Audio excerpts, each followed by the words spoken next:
তো আসসালামু আলাইকুম। তো আজকে আপনাদের মাঝে নতুন একটা ব্লগ নিয়ে আসলাম।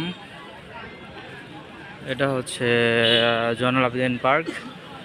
এখন রাত 10টা বাজে। তো রাতে 10টার ভিউ দেখেন কত সুন্দর। জয়নুল আবেদিন পার্কের রাতে ভিউগুলো অস্থির আসে, দেখেন।